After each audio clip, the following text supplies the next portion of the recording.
Nunca imaginé que el trabajo de mis sueños fuera la chispa que encendiera el infierno en mi casa. Suena absurdo, ¿verdad? Cuando conseguí ese puesto, pensé que había ganado la lotería, menos horas, mejor salario y una jefa que parecía salida de otro mundo. Pero la felicidad, como aprendí a golpes, puede tener un precio impensable. A estas alturas, escribiendo esto, siento el corazón en un puño y las lágrimas se me resbalan por la cara. No soy la típica mujer que expone su vida en Internet, pero necesito sacar esto de mi pecho antes de que reviente. ¿Cómo carajos se enfrenta una a la traición cuando llega de alguien en quien confiabas más que en ti misma? Hace aproximadamente 1 año y medio, la vida me dio lo que yo consideraba un golpe de suerte. En nuestro pequeño país, prefiero no dar más datos porque todo el mundo se conoce, conseguir empleo bien pagado y con dignidad es una rareza. Mi marido y yo estábamos viviendo al día, con él trabajando largas horas y yo saltando de empleo en empleo, hasta que un anuncio en Internet cambió mi destino. Buscaban una asistente para una empresa emergente. La dueña era una mujer de la que todos hablaban maravillas. Decían que era generosa, apasionada, que valoraba a sus empleados y que incluso barría el suelo junto a ellos si hacía falta. Sonaba a cuento, pero me postulé pensando que no tenía nada que perder. Cuando me llamaron para la entrevista, sentí un vuelco en el estómago. Nos citaron en una oficina luminosa con plantas por todas partes. Allí estaba ella, alta, elegante, con el cabello recogido y una sonrisa que transmitía confianza. A pesar de su éxito, se notaba que no se le había subido a la cabeza. Me recibió como si ya fuéramos amigas. Aquí no estamos para explotar a nadie, me dijo. Quiero que formes parte de esta familia si compartimos valores. Yo no sabía qué valores tenía aparte de querer pagar el alquiler, pero asentí. Me contrató al instante. Cuando le conté a mi marido la noticia, él casi grita de emoción. Siempre habíamos soñado con tener algo de estabilidad. Ese primer día de trabajo parecía un sueño. Jornadas de 6 horas, sueldo 20% por encima del mercado, 7 semanas de vacaciones pagadas al año. Ella justificaba estas condiciones diciendo que si la empresa prosperaba era gracias a nosotros. Yo ya soy rica, bromeaba, quiero que ustedes también tengan vida. Jamás había escuchado a un jefe decir algo así. Yo volvía a casa radiante, hablándole a mi esposo de lo increíble que era aquella mujer que nos pagaba más, nos dejaba ir antes a casa y parecía tener un corazón de oro. Durante los primeros meses, mis conversaciones con mi marido giraban en torno a mi trabajo. No podía callarme. Le contaba cómo ella nos llevaba comida los viernes, cómo limpiaba el baño si el personal de limpieza estaba enfermo, cómo peleó con un proveedor que quería explotarnos. Él me escuchaba con atención, asombrado de que existiera alguien así, especialmente en un país donde los empresarios suelen ser tiburones. Yo estaba orgullosa de trabajar para una mujer que había construido su negocio desde cero y seguía siendo humilde. Para mí era un ejemplo a seguir. Recuerdo la primera vez que la conoció en persona, fue en la fiesta de Navidad de la empresa. Él era tímido y yo estaba ansiosa, que tal que no le cayera bien a mi jefa, pero la noche transcurrió de maravilla. Ella lucía espectacular, incluso a sus 50 y tantos años mantenía una belleza que resultaba imponente y natural. Saludó a mi marido como si lo conociera de siempre, le agradeció por prestarme para la empresa. Él, que no suele halagar a nadie, parecía hipnotizado. Al llegar a casa, no paraba de hablar de lo impresionante que era, de cómo no parecía real que alguien tan atractivo y exitoso fuera tan terrenal. Yo me reí, orgullosa de mi jefa y quizás un poco halagada de que él viera en ella las cualidades que yo admiraba. Pero con el tiempo, la admiración inocente de mi marido se fue tornando en otra cosa. Empezó a seguir la cuenta de la empresa en Instagram, algo que no sería extraño si no fuera porque él ni siquiera usaba esa aplicación antes. Me pedía que le mostrara las historias cuando ella aparecía, comentaba lo bonita que se veía con ese vestido, lo admirable que era que a su edad estuviera así de tonificada.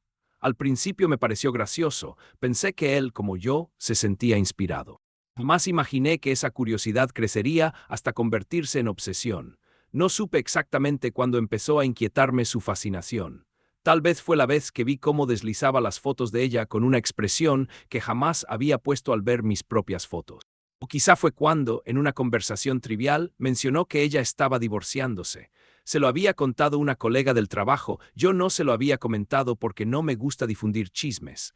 Sin embargo, él parecía preocupado por ella, como si la conociera íntimamente. No entiendo cómo alguien puede dejar a una mujer así, decía con una indignación tan real que me desconcertaba. Es que los hombres son tontos, respondí en tono burlón. Todos los hombres prefieren mujeres más jóvenes si pudieran elegir, solté de manera impulsiva, pensando en el exmarido de mi jefa que se había ido con una chica mucho más joven.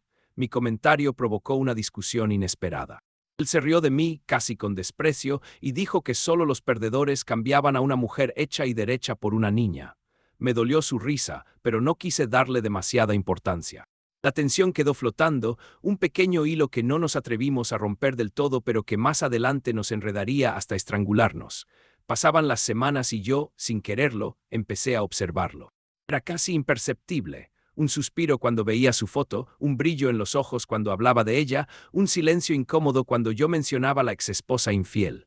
Entonces ocurrió algo que me dejó congelada. Era viernes y habíamos planeado un simple plan de pareja, cenar pizza y ver una película, algo ligero después de una semana pesada. Estábamos comprando palomitas cuando escuché la risa inconfundible de mi jefa. Volteé y allí estaba ella, entrando al cine del brazo de un chico que debía tener a lo sumo 25 años. Ella, impecable como siempre, parecía feliz.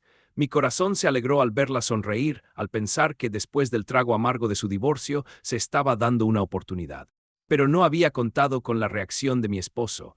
Él se quedó rígido, boquiabierto, su mirada pasó de fascinación a desconcierto y luego a ira. ¿Qué hace con ese mocoso? Soltó con un tono que me heló la sangre. ¿Qué importa?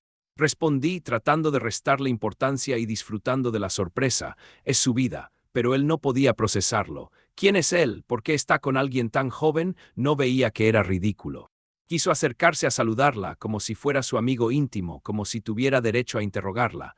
Yo, presa del pánico, lo detuve. ¿Estás loco? No seas ridículo, le susurré con furia.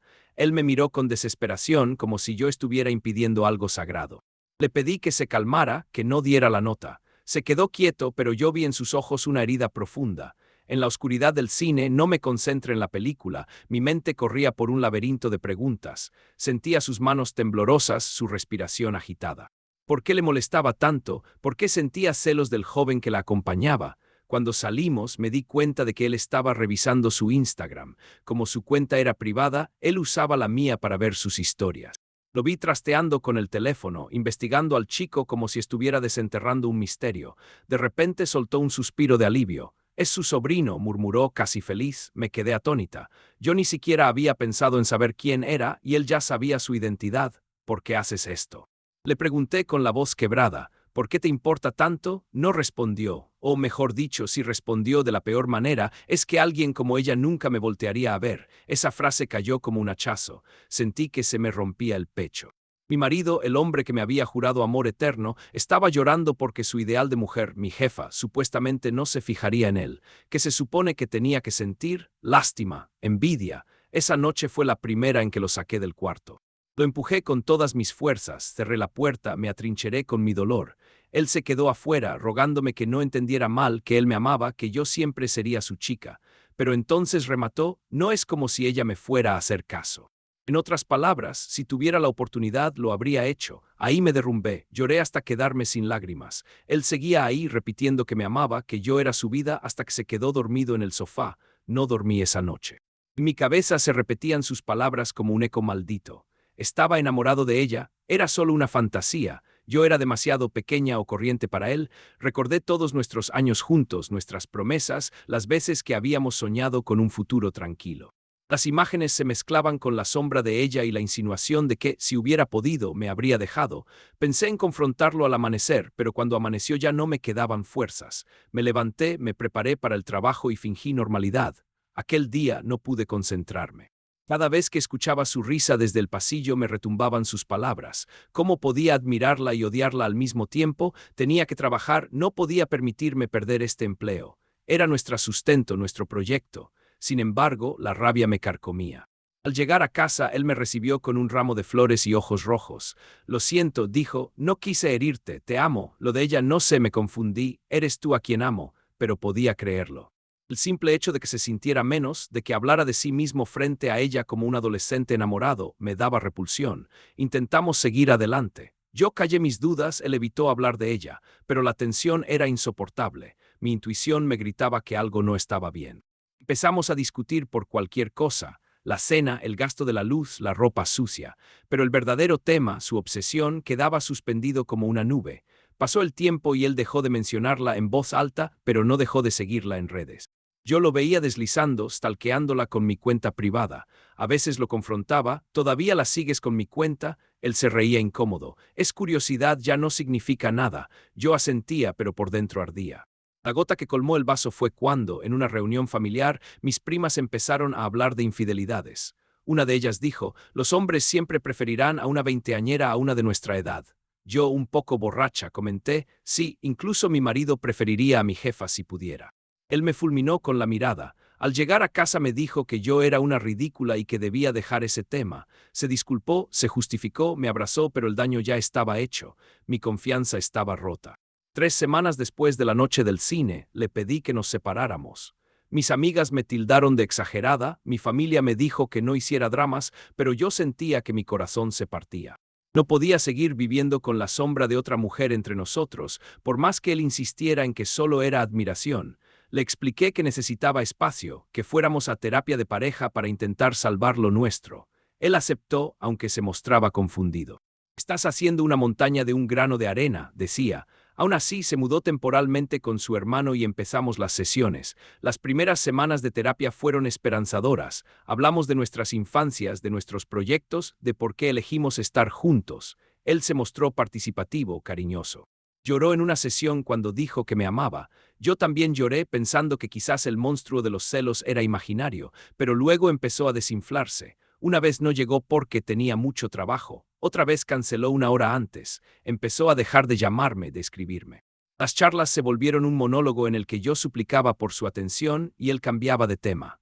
Una noche, al revisar su perfil, me di cuenta de que había dejado de usar Instagram por completo, o eso creía.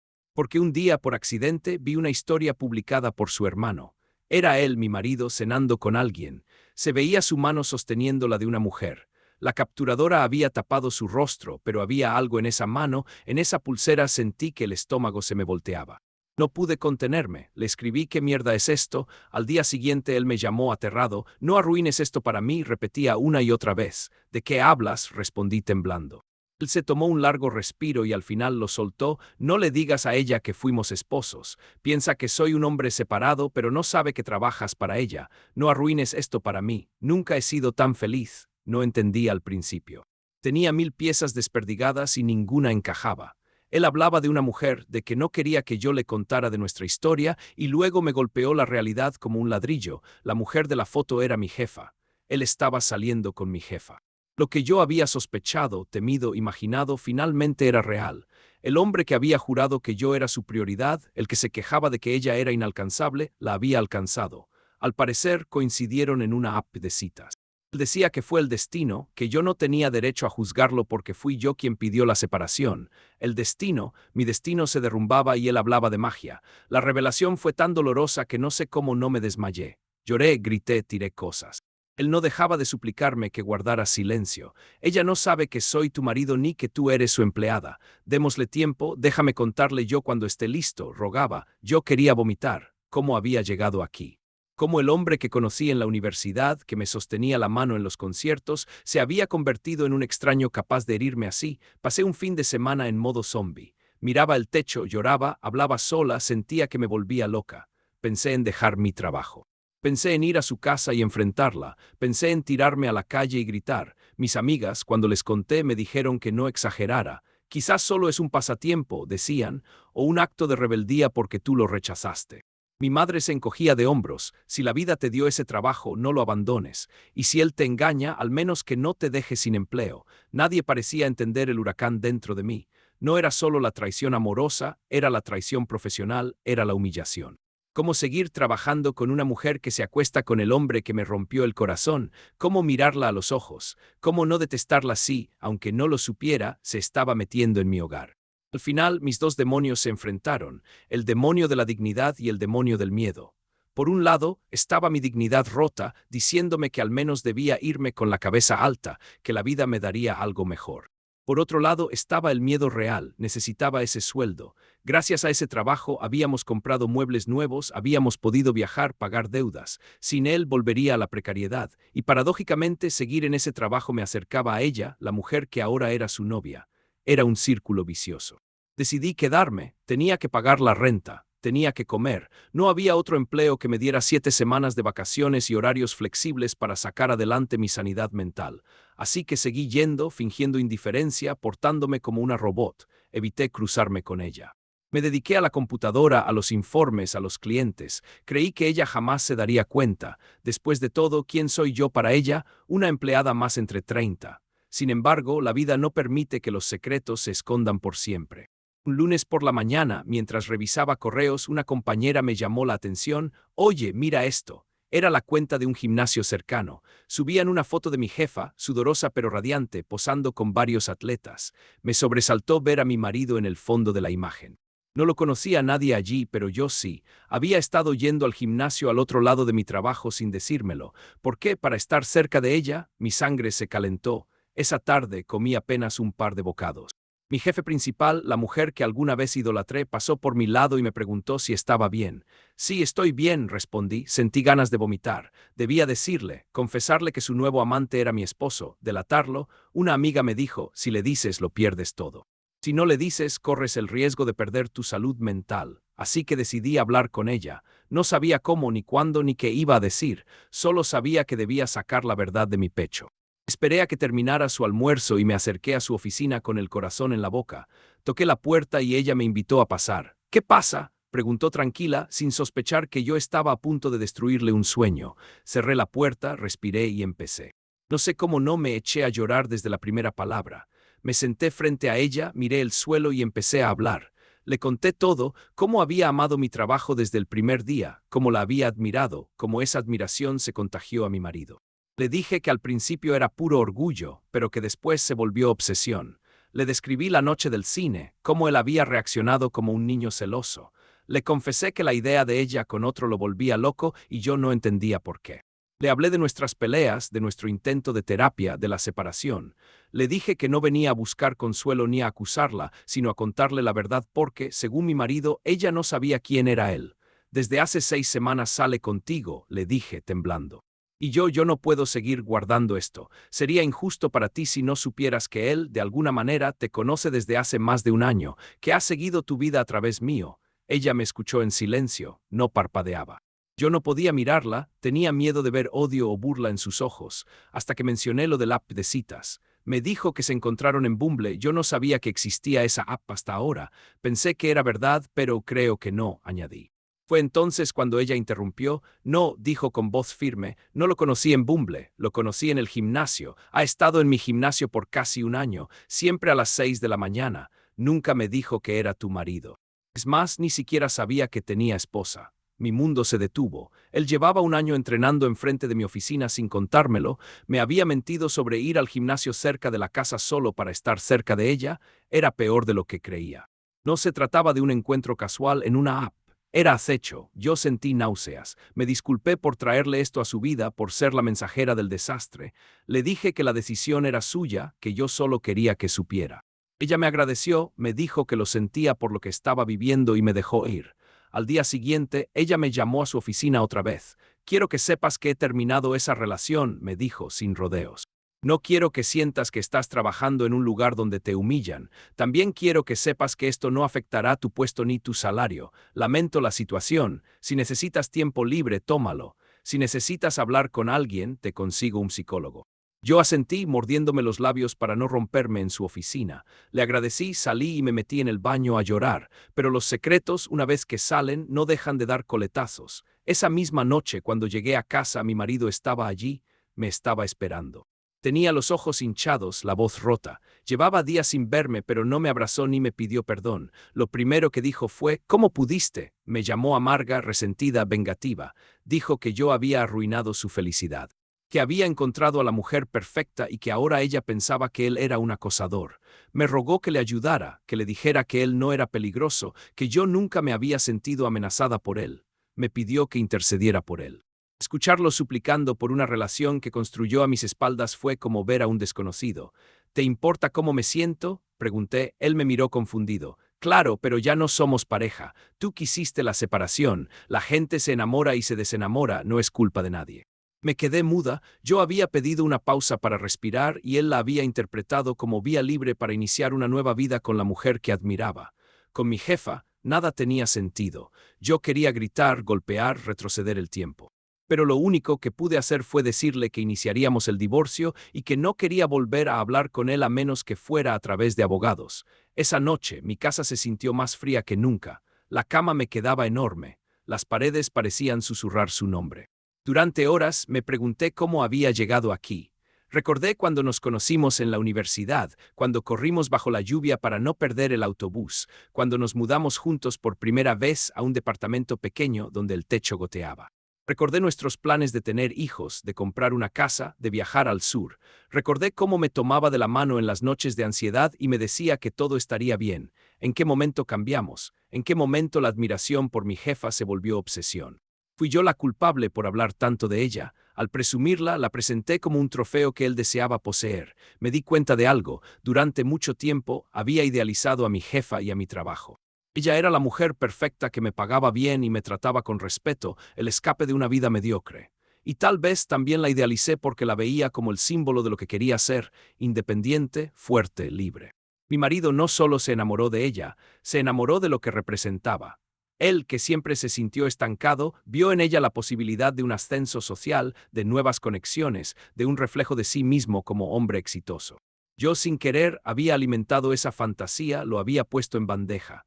Cada vez que volvía a casa y decía, es maravillosa, él la idealizaba un poco más. Esa reflexión me destrozó, pero también me liberó un poco. No soy culpable de su engaño, pero sí fui ingenua. Confié ciegamente en que mi matrimonio era sólido. Nunca pensé que los elogios a alguien más podrían convertirse en un arma. La vida nos enseña de las maneras más crueles. En las semanas siguientes, todo fue un desfile de emociones. Mis amigas seguían sin entender por qué armaba tanto drama. Decían que no había sido infidelidad porque ya no estábamos juntos. Para ellas era simple, él había vuelto a enamorarse. Yo, en cambio, me sentía traicionada no solo por él, sino por la imagen que yo misma había creado de mi jefa. No era su culpa, lo sé.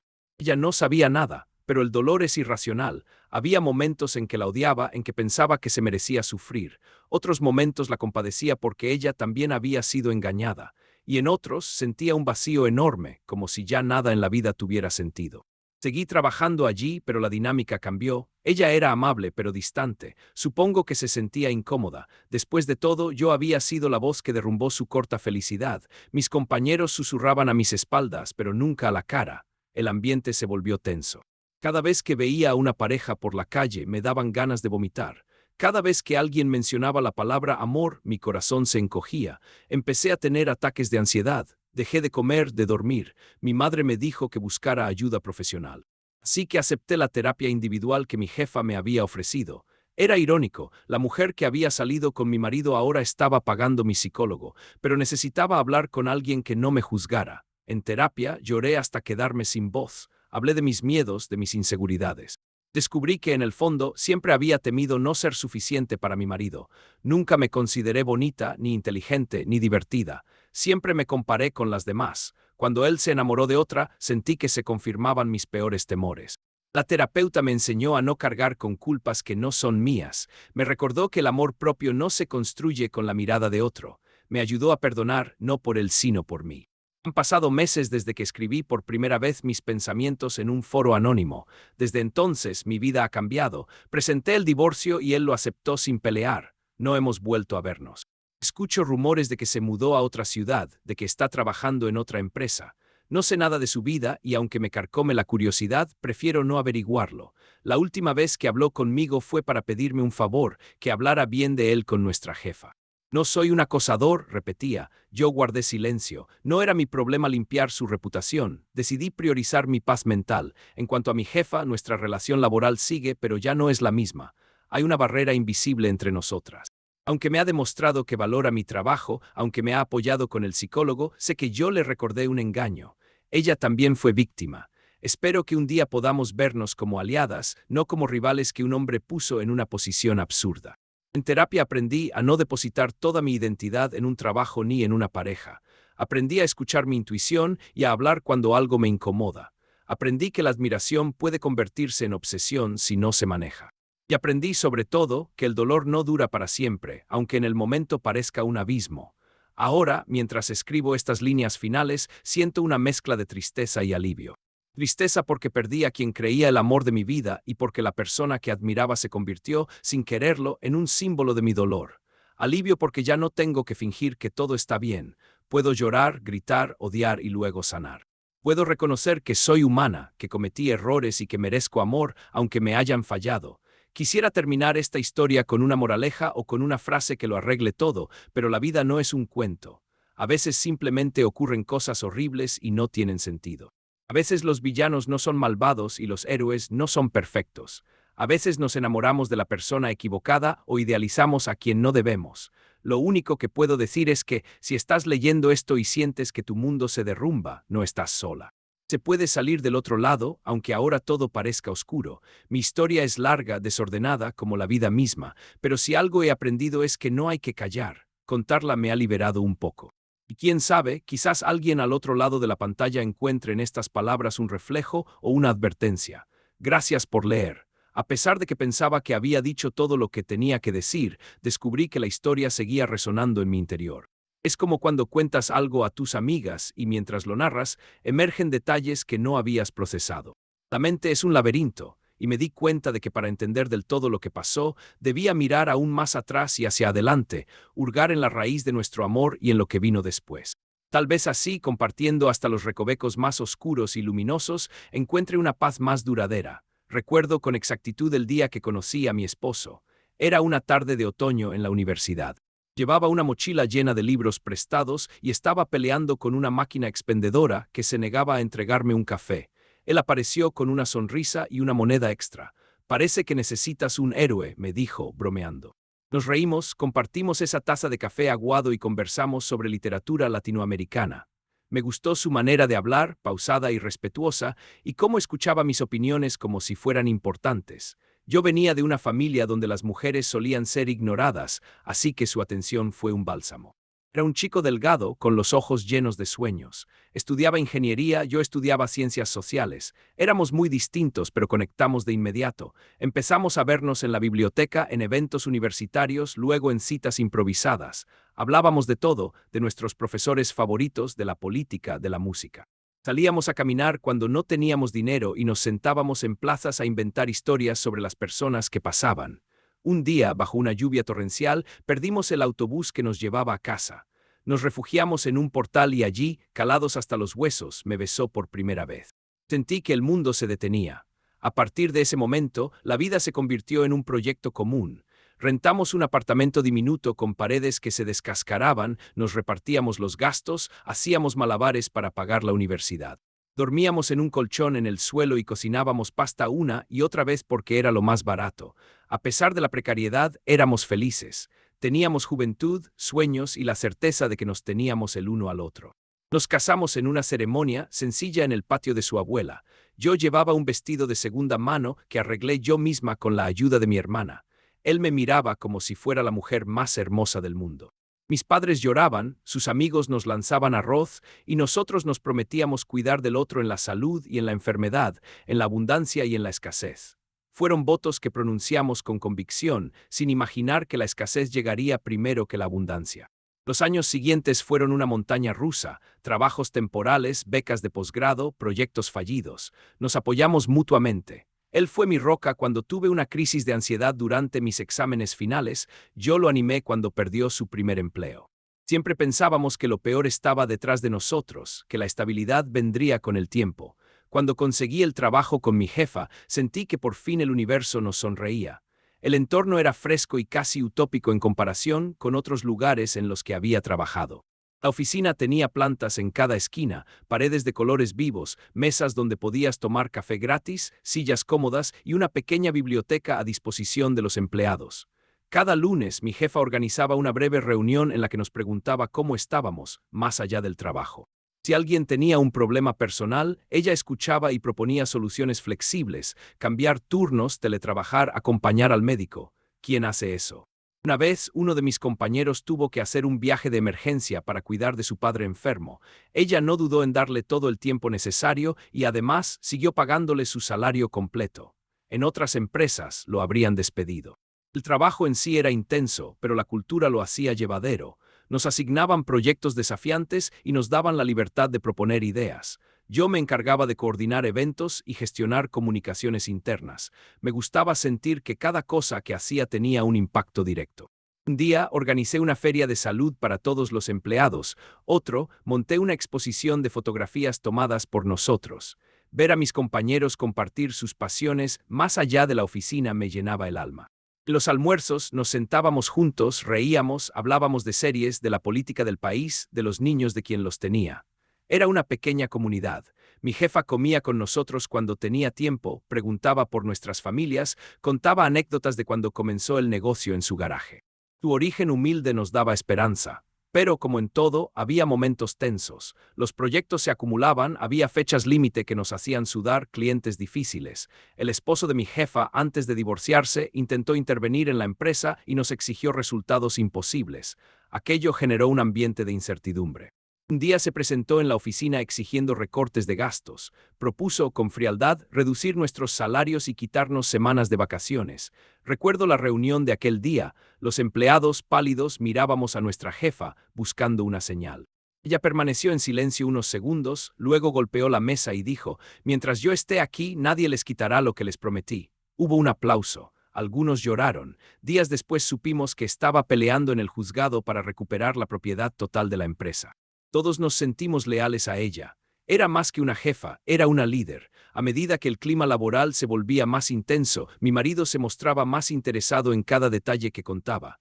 Me preguntaba por la empresa, por nuestra dueña, por cómo manejaba los problemas. Empezó a imitar ciertas cosas que ella hacía. Un día se compró el mismo reloj deportivo que ella usaba, alegando que era el mejor en el mercado. Otro día empezó a escuchar podcasts de emprendimiento que yo sabía que ella escuchaba porque a veces los compartía en las reuniones. Incluso cambió su estilo de vestir. Pasó de jeans sencillos y camisetas a camisas elegantes y pantalones que combinaban, se peinaba con cuidado. «Quiero verme más profesional», me decía. Yo lo alentaba, pensando que era un impulso para mejorar su propia carrera. Pero me molestaba que todo estuviera relacionado con ella. Hubo una situación que aún recuerdo con claridad. Un jueves por la noche, estábamos en casa viendo un documental. Sonó mi teléfono. Era un mensaje de un colega que preguntaba si el evento del sábado seguía en pie. Se lo comenté pensando en voz alta que me preocupaba que no hubiera suficiente asistencia. Él se levantó de un salto. «Dile a tu jefa que haga un live en Instagram invitando a la gente. Cuando ella habla, todos la escuchan». Me sorprendió, su idea era buena. Lo dije al día siguiente y efectivamente tuvimos buena asistencia. Al volver a casa se lo agradecí y él sonrió orgulloso. «Esa mujer es brillante», dijo. «Aprende de ella». Me reí, pero empecé a sentirme desplazada. Era como si él solo tuviera ojos para lo que ella hacía. Si yo decía que necesitaba consejo, me recomendaba ver cómo ella lo resolvería. Otra señal fue su repentina decisión de hacer ejercicio. Siempre había sido un poco reacio al gimnasio, prefería correr en el parque o jugar fútbol con amigos. Un día me dijo que quería apuntarse a un gym más sofisticado. Le pregunté por qué y dijo: «Quiero mejorar mi salud y tener más energía. He visto que tu jefa va temprano al gimnasio, quizás sea buena idea imitar hábitos de gente exitosa». Nunca me mencionó cuál, simplemente empezó a levantarse a las 5 de la mañana para ir al centro de la ciudad. Yo, medio dormida, escuchaba sus pasos alistándose. Pensé que era admirable hasta que meses después supe que era el mismo gimnasio al que ella iba. Mi intuición había empezado a gritar, pero yo, como tantas veces, la silencié. Nuestra entrada a la terapia de pareja fue como una bocanada de aire fresco en medio de una tormenta al principio. La terapeuta era una mujer en sus 40, de voz suave y mirada incisiva. Nos sentamos frente a ella y lo primero que nos dijo fue: «La terapia de pareja no es para arreglar a tu pareja, es para entenderla y entenderte». Tenía razón, las primeras sesiones fueron introspectivas. Nos pedían que nos contáramos la historia de nuestra relación, cómo nos conocimos, qué nos enamoró, qué nos molestaba del otro. Era como regresar al inicio y, en cierto modo, nos ayudó a recordar por qué nos elegimos. Hablamos de nuestra infancia, de nuestros padres, de las creencias que llevábamos a la relación. Yo descubrí que muchas veces había ignorado mis límites por miedo a que me dejaran. Él habló de sentirse siempre a la sombra de su hermano mayor, de cómo ese complejo lo hacía buscar la aprobación externa. Hubo un ejercicio en el que teníamos que decir 3 cosas que nos gustaban del otro y 3 que nos dolían. Yo dije que amaba su capacidad de escuchar, su sentido del humor y su apoyo incondicional durante los momentos duros. También dije que me dolía su indecisión, su tendencia a compararme con otras personas sin darse cuenta y su poca comunicación cuando algo le molestaba. Él dijo que amaba mi fortaleza, mi inteligencia y mi ternura, pero que le dolía mi desconfianza, mi necesidad de control y mi tendencia a dramatizar. Escucharlo decir que dramatizaba me dolió porque para mí se trataba de expresar emociones válidas. La terapeuta nos ayudó a traducir esas críticas en peticiones. Quiero que me digas cómo te sientes sin miedo a que me enoje y necesito que entiendas que cuando me expreso no estoy buscando drama, sino compartir. Todo parecía avanzar hasta que empezaron las cancelaciones. Una sesión la pospuso porque su jefe le pidió quedarse hasta tarde, otra porque estaba agotado. Luego se justificó diciendo que no veía avances y que la terapeuta estaba de mi lado. Empezó a llegar tarde a contestar con monosílabos. En la sesión número 8 se limitó a mirar su teléfono. La terapeuta le llamó la atención. ¿Quieres estar aquí? Él dijo que sí, pero la verdad asomaba en sus ojos. Estaba en otro lugar. Yo, desesperada, le rogué que hiciera un esfuerzo.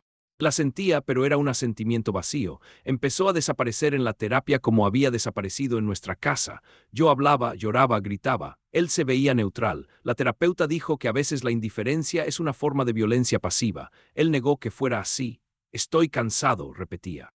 Pero yo sospechaba que estaba ocupado en otra relación. Contarle a nuestros seres queridos fue un desastre en cámara lenta. Primero se lo conté a mi hermana. Ella siempre había sido mi confidente, pero en ese momento me decepcionó. Me miró como si estuviera exagerando.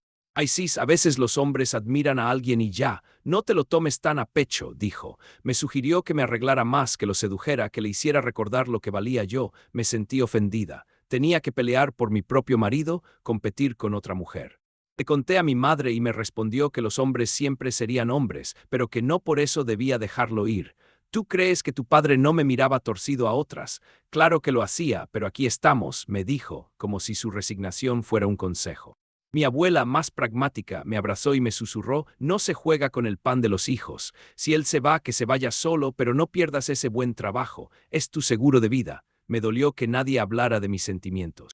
Mis amigas fueron un poco más comprensivas. Algunas decían que lo mandara al carajo, otras que intentara reconquistarlo. Una, muy radical, me dijo que le pusiera un detective. Así sabrás la verdad, insistió. Yo reí, pero en el fondo consideré la idea. También hablé con una amiga psicóloga que me aconsejó observar mis emociones sin juzgarme. No hay reacción correcta o incorrecta, me dijo. Me recordó que cada uno tiene un límite diferente y que no debía sentir vergüenza por el mío. Sin embargo, el apoyo más inesperado vino de un colega del trabajo. Él vio que estaba decaída y me invitó a tomar un café fuera de la oficina. Le conté un poco, cuidando las palabras. Él me dijo, lo que estás viviendo es una mierda, pero no estás loca. Si algo te duele, te duele. Punto. Sus palabras me hicieron sentir vista. Creo que a veces solo necesitamos que alguien valide nuestras emociones. Cuando decidí iniciar los trámites, sentí una mezcla de determinación y tristeza profunda. Ir al juzgado fue un golpe de realidad. Llenar formularios con nuestros nombres, tildar casillas que decían causa de divorcio, mutuo acuerdo, me produjo un nudo en la garganta. Me parecía irónico marcar mutuo cuando yo lo había impulsado y él lo había aceptado porque estaba enamorado de otra. El abogado nos explicó los pasos, los tiempos, las consecuencias. Nos preguntó si teníamos bienes en común. Nos recordó que al no tener hijos sería más sencillo. Cuando firmamos, mis manos temblaban. Miré a mi esposo y había un destello de tristeza en su mirada, pero también de alivio. Como si por fin se liberara de la culpa. Después de firmar, salimos al pasillo. Nos quedamos parados un momento sin saber qué decir. Él me pidió disculpas por el sufrimiento, pero también me agradeció por la madurez. Nunca imaginé que esto terminaría así, dijo. Yo tampoco. Le deseé suerte y me deseé suerte internamente. Nos abrazamos por inercia, un abrazo corto e incómodo, lleno de recuerdos. Al soltarme sentí que dejaba atrás una parte de mí. Me miré las manos, imaginando la alianza que me quité semanas antes. Sentí un vacío frío en el dedo. Metí la mano en el bolsillo y caminé hacia la salida. El sol brillaba afuera, pero yo sentía la sombra de un matrimonio que ya no existía. Luego del divorcio, la vida me obligó a reconstruirme. Al principio me costaba levantarme de la cama. Sentía un cansancio inmenso, como si cada gesto demandara un esfuerzo titánico, pero con el tiempo empecé a llenar mis días con otras cosas. Retomé pasiones olvidadas. Cuando era adolescente me encantaba pintar, pero lo había dejado por falta de tiempo y dinero. Un sábado fui al mercado de pulgas y compré acuarelas baratas. Empecé a pintar por las tardes, al principio cosas simples, flores, atardeceres, mi taza de café. La pintura se volvió una terapia. A través de los colores sacaba la tristeza, la rabia y la esperanza. También me atreví a viajar sola por primera vez. Siempre había soñado con ir al mar, pero entre deudas y responsabilidades nunca lo hice. Un día, después de una sesión de terapia, tomé mi tarjeta de crédito y reservé un fin de semana en un hostal cerca de la playa. Mis amigas me dijeron que era arriesgado viajar sola, mi familia se preocupó, pero necesitaba hacerlo. Caminar descalza en la arena, sentir el agua fría en los pies, ver amanecer en silencio fue catártico. Lloré frente al mar como nunca había llorado. Sentí que las olas se llevaban mis angustias. Conocí a gente nueva, otras mujeres que viajaban solas. Hablamos de nuestras vidas, de nuestras rupturas, de nuestros sueños. Descubrí que no era la única con el corazón roto y que la vida seguía para todas. Otra cosa que hice fue cuidar de mi cuerpo y mi mente. Empecé a practicar yoga. Al principio me resultaba ridículo estar en una sala llena de desconocidos estirando, pero luego fue maravilloso sentir cómo mi respiración se coordinaba con mis movimientos. El yoga me enseñó a estar presente, a escuchar mi cuerpo. Además, volví a ver a mis amigas con más frecuencia. Organizamos noches de películas, salimos a bailar, cocinamos juntas. Llenar mi casa de gente me devolvía la risa. Miro atrás y veo a la mujer que era, ingenua, confiada, enamorada. Veo cómo idealicé a mi jefa, a mi trabajo, a mi esposo. Veo cómo permití que las señales me pasaran desapercibidas porque no quería enfrentar la posibilidad de perder lo que creía seguro. Veo a una mujer rota que se levantó, lenta pero segura. No quiero romantizar el dolor porque el dolor es horrendo, pero sí quiero reconocer que de ese dolor salió una versión de mí más consciente. Aprendí que la admiración y el amor deben tener límites. Admirar a alguien no significa elevarlo a un pedestal donde pierdes tu propia identidad. Aprendí que la comunicación no es solo hablar, es escuchar y escuchar lo que se dice entre líneas. Aprendí que la terapia no resuelve todo por arte de magia, requiere compromiso de ambas partes. Aprendí que no importa cuántos consejos te den, al final eres tú quien decide cuánto vales y que estás dispuesta a tolerar. Aprendí que el trabajo, por maravilloso que sea, no es tu salvavidas emocional. Aprendí a distinguir entre respeto y sacrificio. No hay que sacrificar tu amor propio por nadie. Aprendí que se puede sentir ira y amor a la vez, que se puede odiar y compadecer a la persona que te lastima y que está bien. Perdoné a mi exesposo, sí y no. Lo perdono en el sentido de que no quiero vivir atada a ese rencor, porque me daña a mí, pero no lo perdono en el sentido de que no olvido lo que hizo ni justifico su comportamiento. Perdoné a mi jefa, sí, porque ella también fue engañada. Aunque una parte de mí todavía se encoge cuando la veo, sé que no fue su intención hacerme daño. Sé que es humana con sus propias heridas. Me perdoné a mí misma, ese es el perdón más difícil. Me culpo por no haber visto las señales, por haber idealizado, por haber hablado tanto de mi jefa en casa. Pero estoy trabajando en ello. Cada día me recuerdo que hice lo que pude con las herramientas que tenía en ese momento. Hoy, meses después, sigo trabajando en la misma empresa. Sigo recibiendo un buen salario, sigo disfrutando de mis 7 semanas de vacaciones, pero ya no la idealizo. La veo como lo que es, una jefa con virtudes y defectos. Sigo cruzándome con ella en los pasillos, a veces hablamos de trabajo, a veces de la vida. Nunca volvimos a mencionar a mi ex. Me gustaría pensar que algún día nos reiremos de esta historia absurda. Quizás no. Hace unos días volví a abrir el viejo cuaderno donde solía escribir mis sueños con mi exesposo, la casa con jardín, los nombres de nuestros hijos, los viajes pendientes. Sentí un nudo en el estómago. Lloré un poco. Después hice algo simbólico, arranqué las páginas y las quemé en el fregadero, tomando precauciones, no vayan a incendiar la casa. Ver cómo esas palabras se convertían en ceniza me dio una sensación de cierre. Cerré el cuaderno y escribí en una página nueva, mi vida apenas empieza. Si has llegado hasta aquí, gracias por leerme. Puede que mi historia no cambie el mundo, pero para mí compartirla ha sido un acto de liberación. Si alguna vez te encuentras en una situación similar, recuerda que tus sentimientos son válidos. No permitas que nadie te diga lo contrario. Y si tienes la oportunidad de empezar de nuevo, tómala. El dolor no desaparece de un día para otro, pero sí se transforma. Se puede aprender a vivir con las cicatrices y, eventualmente, a verlas como recordatorios de que sobreviviste. Gracias nuevamente. Y quién sabe, tal vez nos crucemos en algún comentario de Reddit, riéndonos de memes o compartiendo historias menos dolorosas. Por ahora, cierro este capítulo con un suspiro y la mirada puesta en el futuro. Por más que me enfocara en mí misma, hubo un momento en que empecé a sentir curiosidad por volver a salir con alguien. No para reemplazarlo ni para llenar un vacío, sino para comprobar si todavía sabía coquetear, si mi corazón estaba listo para al menos abrir una rendija. Fue una sensación extraña. Después de años de estar con la misma persona, la idea de tener una cita me daba vértigo. Una amiga insistió en que me hiciera un perfil en una aplicación de citas. Yo me resistí, recelosa de ese mundo. Pensaba en mi ex conociendo a mi jefa en Bumble y se me hacía un nudo. Pero un día, después de un largo paseo por la ciudad, decidí intentarlo. Subí un par de fotos, escribí una descripción honesta, recuperándome de un divorcio, amante de los libros y la pintura, buscando conversaciones reales. Al principio, los mensajes que me llegaron me hicieron reír. Un hombre abrió con: «Hola, sensual, ¿quieres salir a tomar algo?». Lo eliminé. Otro me pidió fotos de mis pies. También lo eliminé. Estuve a punto de borrar la app y cuando recibí un mensaje distinto: «Hola, tu sonrisa me pareció honesta. ¿Te gustaría tomar un café y hablar de Murakami?». Murakami era uno de mis autores favoritos, le respondí.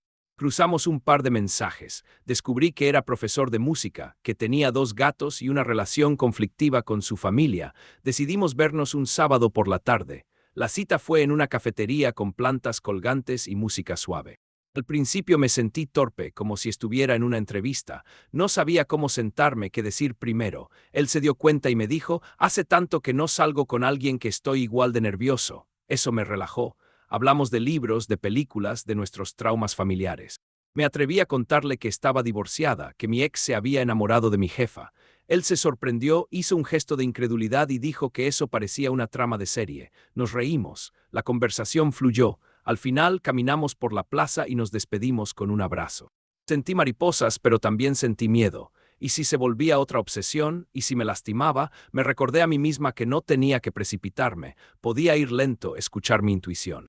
Quedamos en volver a vernos, y aunque las mariposas se mezclaban con la ansiedad, me di cuenta de que mi corazón aún era capaz de sentir algo más que dolor. Durante mi proceso de sanación, descubrí un lugar inesperado de apoyo: las comunidades en línea. Comencé a leer historias en foros, especialmente en Reddit, donde la gente cuenta sus penas y sus triunfos de manera anónima. Me identifiqué con tantas mujeres que habían pasado por situaciones similares: infidelidades, traiciones laborales, amistades rotas. Leía sus relatos y por primera vez en mucho tiempo me sentía menos sola. Había quienes se desahogaban, quienes pedían consejo, quienes compartían memes para aliviar el dolor. Empecé a comentar, ofreciendo mis palabras de aliento, y recibía respuestas de extraños que me abrazaban con letras. Parecía trivial, pero sus palabras me sostenían en los días en que mis propias amigas estaban ocupadas con sus vidas. Hubo un hilo en particular que me marcó. Una mujer contaba que su esposo la había dejado por su profesora de yoga. Describía la humillación, la rabia, la sensación de competencia con alguien que representaba aquello que ella misma había admirado. Era tan similar a mi historia que lloré mientras la leía. Escribí un comentario contándole mi experiencia. Al cabo de unas horas, ella me respondió agradeciéndome y diciendo que le daba esperanza saber que yo había salido adelante. Esa interacción digital, mínima y efímera, me hizo sentir útil. Entendí que a veces sanar es también acompañar a otros en su dolor. Algo que me persiguió durante meses fue la pregunta de si podía volver a confiar, no solo en una pareja, sino en las personas en general. ¿Cómo confiar en una amiga para contarle mis secretos? ¿Cómo confiar en un compañero de trabajo para que no use mi vulnerabilidad en mi contra? ¿Cómo confiar en mi propia percepción? Porque una de las cosas más dolorosas de esta experiencia fue sentir que había ignorado señales, que me había engañado a mí misma para no perder una relación. Sentía que mis alarmas internas estaban estropeadas. En terapia, trabajé mucho en reconstruir esa brújula interior. Aprendí que la confianza no es un salto al vacío, sino una construcción progresiva. Aprendí a poner límites, a decir no sin sentir culpa. Aprendí a escuchar mis intuiciones, incluso si son incómodas.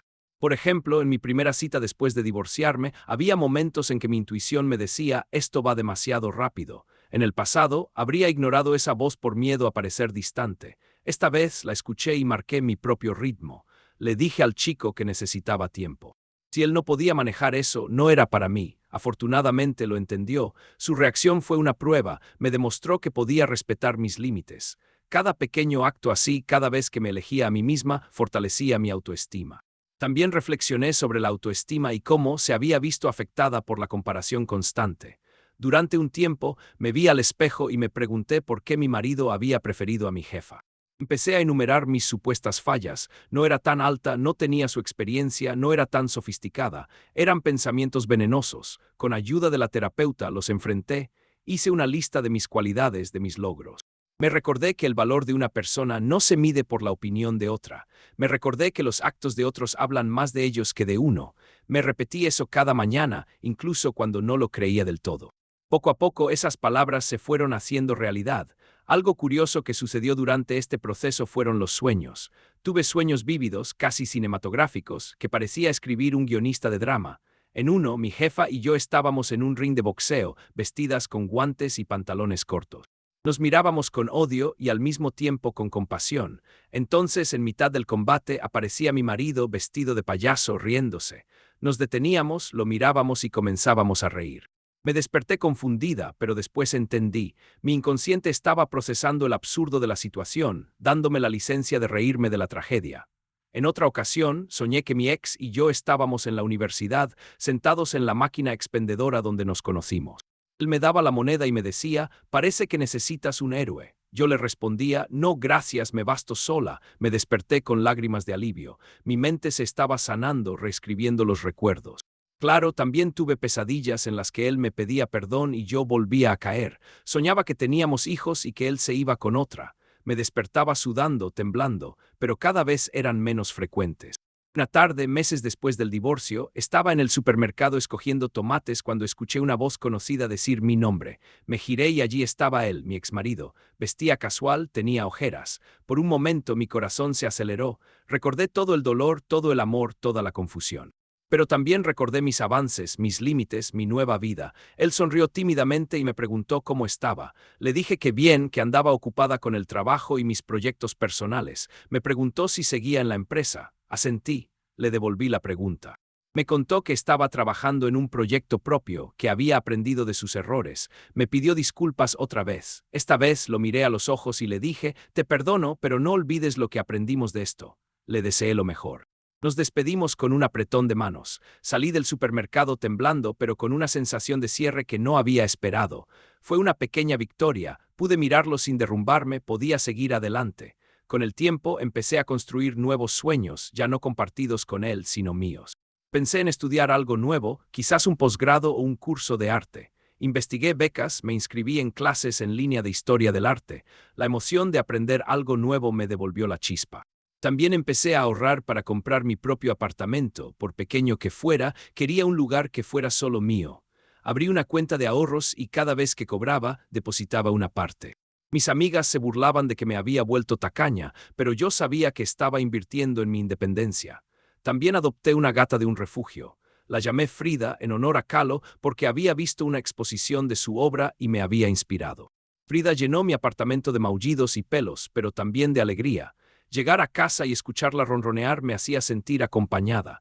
Cuidar de un ser vivo me dio un propósito diario. Además, era un recordatorio de que podía amar sin miedo, sin condiciones. Frida no me juzgaba, no me comparaba, no me exigía explicaciones. Solo estaba allí pidiendo alimento y caricias. Su compañía fue un bálsamo. En mi camino de recuperación, descubrí el poder de reunirme con otras mujeres para compartir experiencias. Un día, en la librería del barrio, vi un anuncio de un círculo de mujeres que se reunía los miércoles por la noche para hablar de sus vidas, leer poesía y apoyarse mutuamente. Me dio curiosidad y asistí. Éramos 10 mujeres de diferentes edades y profesiones, una abogada, una chef, una estudiante, una jubilada. Cada una tenía su propia historia de dolor y superación, divorcios, pérdidas, enfermedades. Al principio me sentí incómoda hablando con extrañas, pero poco a poco empecé a compartir. Me di cuenta de que nuestra vulnerabilidad nos hacía fuertes. Escuchar a la abogada contar cómo superó un aborto espontáneo me dio perspectiva. Escuchar a la jubilada hablar de la soledad me conmovió. Aprendí que todas, independientemente de nuestras circunstancias, enfrentamos desafíos y que no hay vergüenza en pedir ayuda. En esas reuniones, leímos textos de escritoras latinoamericanas sobre el amor y la traición. Discutimos cómo la sociedad nos enseña a competir entre nosotras en lugar de apoyarnos. Lloré cuando compartí mi historia y sentí las manos de mis compañeras apretando la mía. Reímos al hablar de la menstruación y del sexismo. Celebramos nuestras victorias. Una mujer que logró un ascenso, otra que dejó una relación tóxica. Encontré hermanas en ese círculo. Comprendí que aunque mi historia era singular, no era única. La sororidad se convirtió en un pilar fundamental para mi recuperación. Hoy, mientras cierro este interminable relato, me doy cuenta de que la oscuridad que viví me enseñó a apreciar la luz de manera distinta. Cuando pienso en la mujer que era hace año y medio, siento ternura por ella. Quisiera abrazarla y decirle que va a estar bien. Quisiera decirle que no es débil por confiar ni fuerte por aguantar, que la fuerza verdadera radica en reconocerse y levantarse. Todavía tengo días malos. Hay momentos en que recuerdo la traición y me duele como si hubiera ocurrido ayer. Pero esos momentos se alternan con días en los que sonrío sin razón, en los que bailo sola en mi sala porque suena mi canción favorita en la radio. Hay esperanza en aprender de nuestra propia historia. Hay esperanza en compartirla para que otras no se sientan tan solas. Hay esperanza en mirar al futuro con curiosidad. No sé si volveré a enamorarme profundamente. Tal vez sí, tal vez no, pero sé que sea lo que sea que venga, tengo las herramientas para enfrentarme. Ya no soy aquella chica que idealizaba a su jefe ni a su pareja. Soy una mujer que se cayó, que se rompió, que se reconstruyó con cicatrices. Y esas cicatrices, lejos de ser feas, son la prueba de que sobreviví.